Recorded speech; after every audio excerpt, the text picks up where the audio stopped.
મને જે કંઈ આપ્યું છે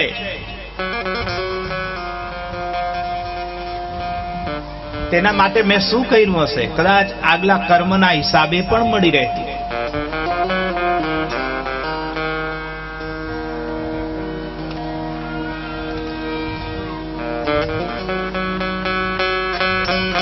નમામિ હરિ પરમં શ્રી કૃષ્ણ રાધા કૃષ્ણ વયમ નુમઃ. એકલા કૃષ્ણને નહીં, રાધાજીને પણ સુખદેવજી પહેલે પગે લાગ્યા. એકલા કૃષ્ણને નહીં,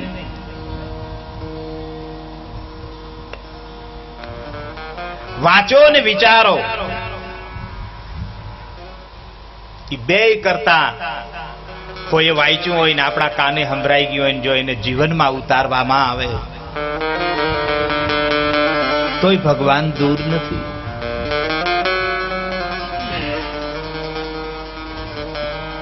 કલિયુગનો મનુષ્ય થોડા સમયમાં પણ ભગવાનને પ્રાપ્ત કરી શકે છે.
જ્યારે વ્યાસજીને આરામ કરવાની ઈચ્છા થાય ત્યારે એક કટુ અઘરો શ્લોક મૂકી દે, જેના વિચારમાં ગણપતિ મહારાજ લખી લે તો વ્યાસજીને થોડો આરામ મળી જાય.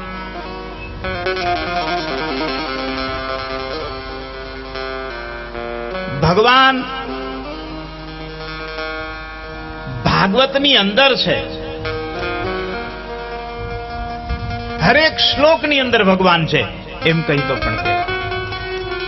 હરેક વનસ્પતિની અંદર ભગવાન છે, રજ રજની અંદર ભગવાન છે, પણ આપણને નથી દેખાતા. એનું કારણ કંઈક બીજું છે.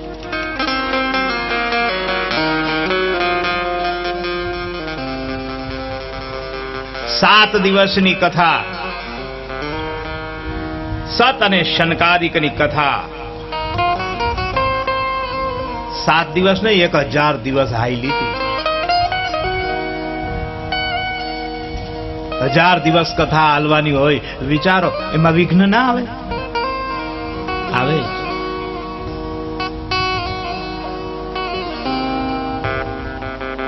એટલે જ પ્રથમ ગણેશ ભગવાનનું જ આહ્વાન કરવામાં આવે.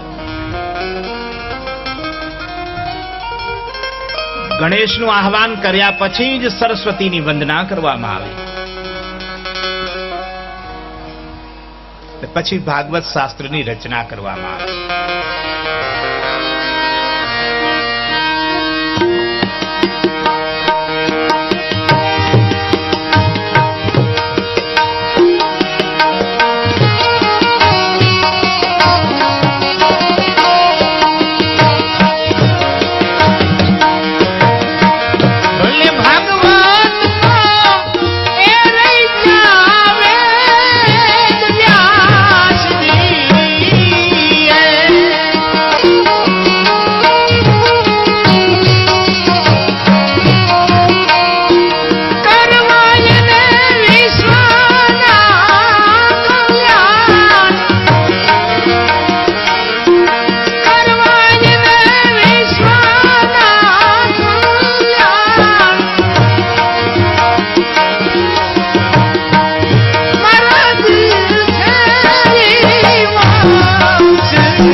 ભાગવત કેમ કરવો,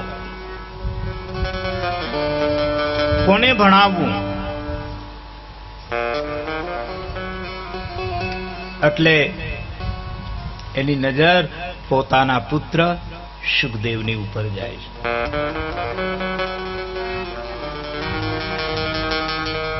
શુકદેવની કથા બીજા પુરાણોમાં છે, ભાગવત કરતા પણ વધારે. શુકદેવજીના જન્મની કથા ભાગવતમાં ઓછી બતાવે છે.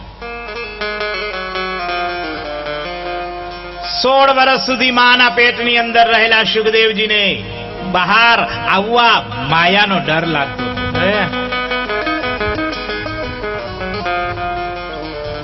જ્યારે એને પૂછવામાં આવ્યું, વ્યાસજીએ પૂછ્યું, બેટા તું બહાર કેમ નથી આવતો? ત્યારે તેને કહ્યું, મને ઈશ્વરની માયાનો ડર લાગે. ખુદ કૃષ્ણએ કહેલું શુકદેવજીને, તને મારી માયા અસર નહીં કરે. 16 વર્ષ માના પેટની અંદર રહ્યા. સૂર્ય અને ચંદ્રના તેજ પણ નબળા. માયાની બીક શુકદેવ જેવાને લાગે, છતાં આપણને ઓહાણે નથી, આપણે યાદ પણ નથી. ગળાબૂડ માયાની અંદર આપણે રમી રહ્યા છીએ.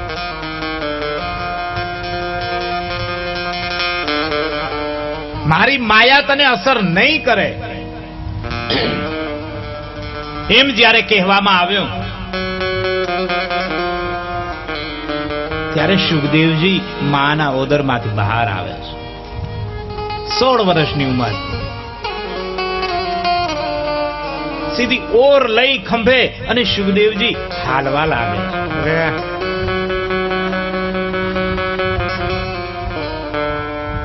ત્યારે વ્યાસજી કહે, એ પુત્ર ઉભો રહે, ઉભો રહે, અમારી થોડી વાત તો સાંભળ.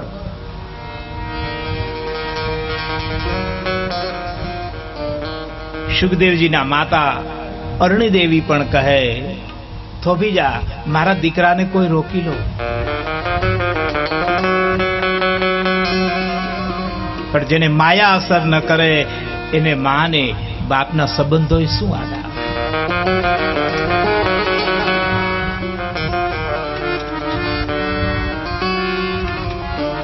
અરણીદેવી અરજ મૈડા કરવા, બેટા એક વાર મારી સામું જોતો જા.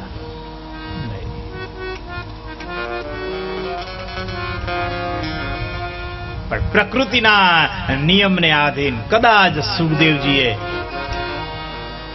આપણા વિચારો રજૂ કરું ક્ષણવાર પણ ઉભા રહી ગયા તો કદાચ એને માયા લાગી જાય.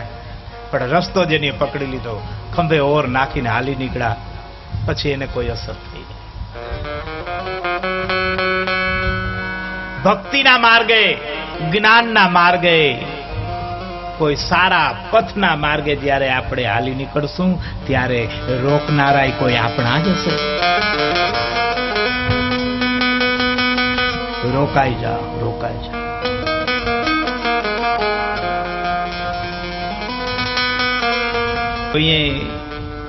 એક જ ઘરમાં આપણે રહેલા બધા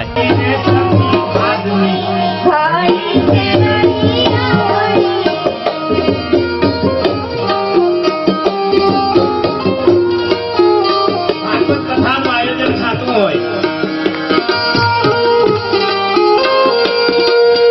હિમદી અદાના આંગણે ભાગવત કથાનું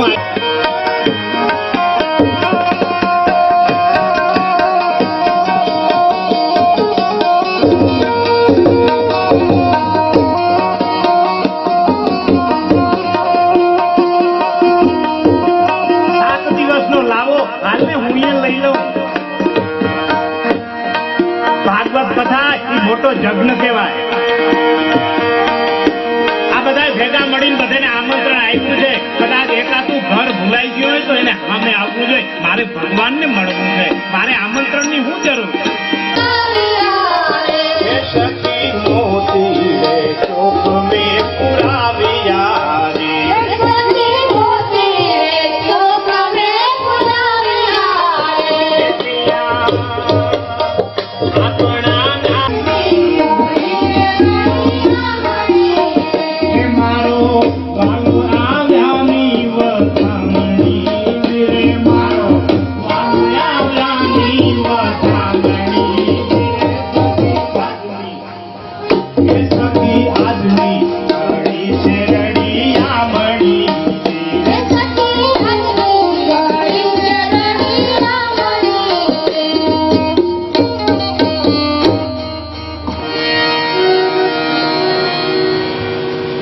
આજે ભાગવત કથાનો પ્રથમ દિવસ. પહોંચવું તો બહુ જાજે છે અને જમવાનું પણ તૈયાર થઈ ગયું.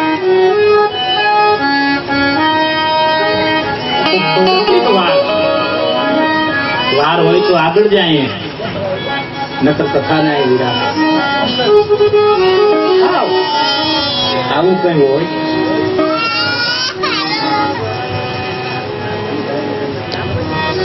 કથા સાંભળવા આવનાર તમામ મહેમાનોએ પ્રસાદી લઈને જ પાછું મંડપમાં આવવું. પ્રસાદ બધે લેવી ફરજિયાત છે.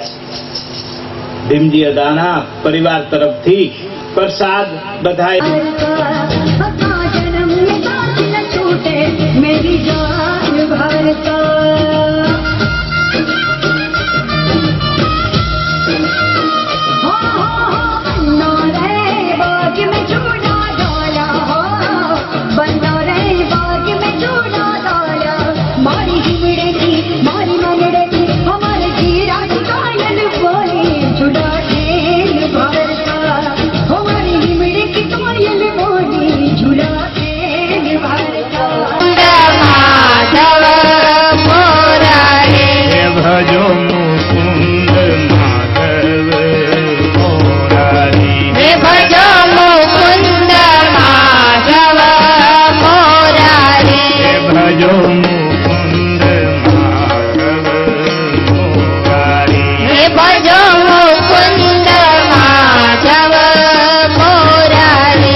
त्वं मुतं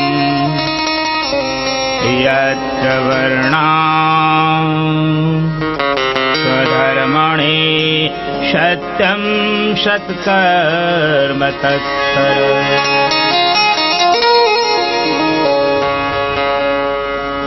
તુંગભદ્રા નદીના કાંઠે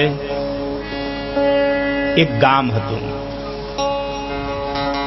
જ્યાં આત્મદેવ નામનો બ્રાહ્મણ રહેતો હતો. પોતાની પત્નીની સાથે, જેની પત્નીનું નામ ધૂંધલી હતું. ધૂંધલી સ્વભાવથી ક્રૂર હતી. પારકી પંચાત કરવા વાળી. આત્મદેવ નિસંતાન હતા એટલે દુખી રહેતા.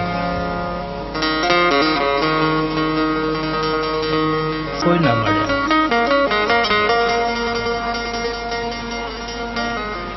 માટે આત્મહત્યા કરવા માટે આવ્યો છે. મહાત્મા એને કહે છે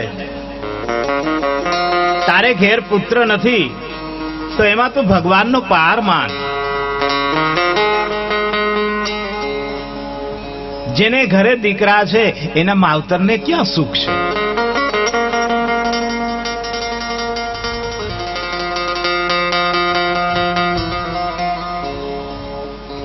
પૂ નામના નરકમાંથી તારે એને પુત્ર કહેવાય. એમ માનો ને ઠાકોરજીએ તમને અવસર આપ્યો છે વાપરવાનો.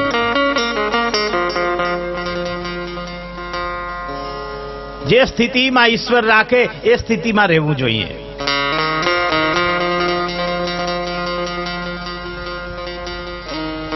એમાં આનંદ માનવો જોઈએ.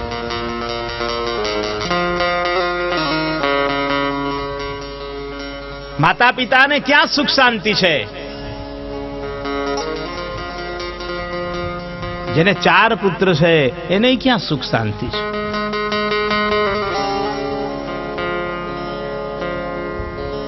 પુત્ર માટે ચિંતા કરવાની જરૂર નથી. પુત્રેશના છે તો ભગવાનની ભક્તિ નહીં થાય.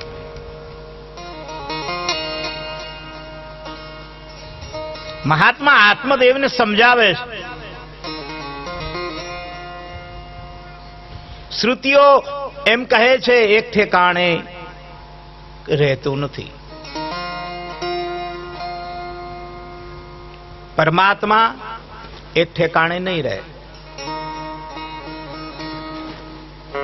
અને પુત્રથી મુક્તિ મળતી પણ નથી. વંશનું રક્ષણ કરવા હંમેશને માટે સત્કર્મ કરો.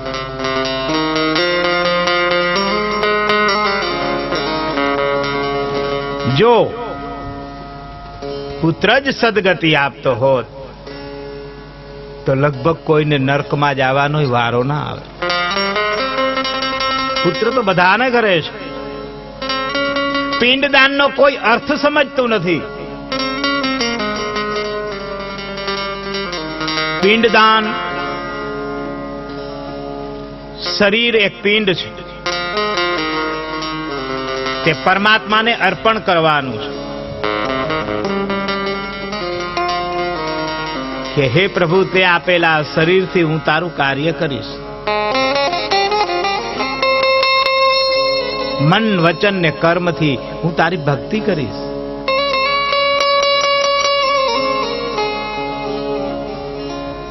કામ, ક્રોધ, લોભ, મોહ, મદ ને હું ધીરે ધીરે તજી દઈશ. જીવન મરણના ત્રાસમાંથી છેવટે સત્કર્મ સિવાય બીજું કઈ કામ આવતું નથી. તમારું સત્કર્મ તમારા હાથે જ કરી લો.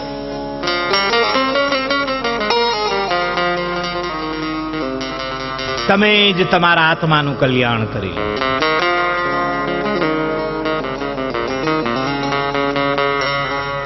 સંસારના સમુદ્રમાંથી ઉદ્ધાર તો જ થાય. ઈશ્વરનો સાક્ષાત્કાર કરવાનો, ઈશ્વરને મળવાનું છે. પહેલે સત્કર્મ કરવા પડે. તમારું પિંડદાન તમારા હાથે કરો. જે પિંડમાં છે એ બ્રહ્માંડ છે. આ નિશ્ચય છે. આ શરીર ઈ પણ એક પિંડ છે. તારું કલ્યાણ તું તારા હાથે કરી લે તો શું બધું વાપરી નાખવાનું? એમ પણ નથી કહ્યું. ભાગવત એમ પણ ના પાડે છે. બધી જવાબદારીને પૂરી નિભાવો.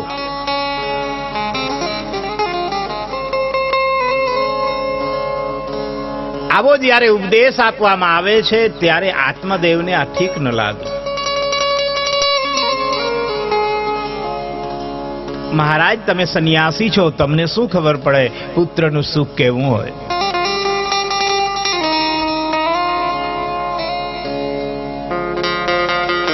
બહુ જ બોધ આપવા છતાં આત્મદેવને કઈ અસર ન થઈ. મને પુત્ર નહીં આપો તો હું પ્રાણનો ત્યાગ કરીશ. મહાત્માને દયા આવી, એને એક ફળ આપ્યું કે તું આ ફળ તારી પત્નીને ખવડાવજે, જેથી કરીને તારે ત્યાં પુત્ર થશે.